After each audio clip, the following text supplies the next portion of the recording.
In 1986, John Hughes changed comedies forever with one of the best coming-of-age stories ever to be told, Ferris Bueller's Day Off.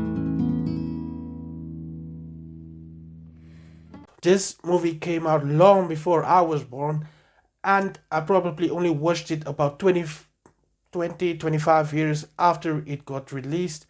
But the moment I watched it, I knew that this was gonna be one of my all-time favorite movies, one of my all-time favorite comedies, and one of my favorite John Hughes movies.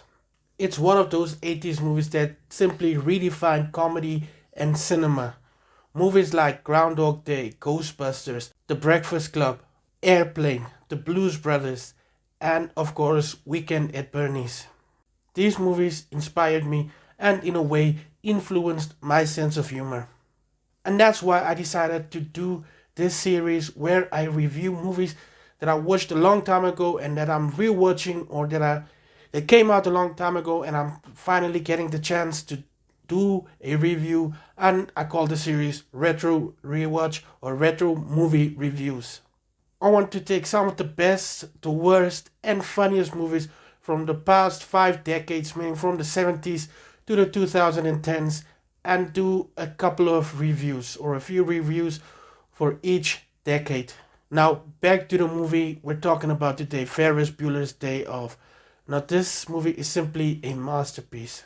Matthew Broderick's performance as Ferris is just brilliant, simply brilliant. The character of Ferris is so relatable because everything that he's doing or that he's going through is some of the things most of us experienced in high school, or people are still probably experiencing it in high school. You know, you just wanting to take a day off where you can just do whatever you want while everyone else is at school or your parents are at work. The rest of the performances are fantastic as well. Mia Sara as Sloane is great. She plays a good partner to Ferris Bueller.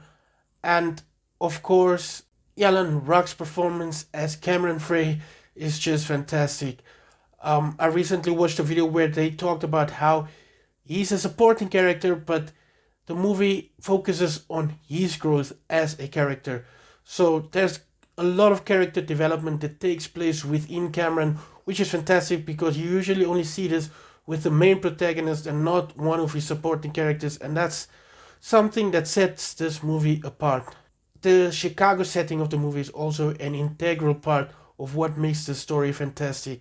I also read that this movie was basically a love letter by John Hughes to the city of Chicago. So the city isn't just a setting, it's a character itself. You get to see the city, but you also get to experience it. And now I am the sausage king of Chicago. I can go on and on about how brilliant this movie is and how amazing the humor is, how fantastic the story is. But let's talk about the writing. John Hughes wrote this movie in less than a week. And I can't believe it came out this fantastic. I mean, this movie influenced so many movies that came after it, and it took less than a week to write. And everything about this movie is just awesome, if I can put it that way. This movie is iconic, and it has definitely achieved legendary status. So if you haven't seen it yet, then you're missing out on something truly fantastic. And once again, this is one of those movies that make me passionate about film. And I think if we can go back to these basic movies that took less than a week to write but came out this fantastic, then there will be a new life in theaters. In a way, this movie inspires me. It inspires the way I write, the way I talk, the way I act, the way or the stories I want to tell. Everything comes down to some of the best movies of the 80s and 90s. And Ferris Bueller's Day Off definitely plays an integral part. So just go check out Ferris Bueller's Day Off. Trust me, you will not regret it.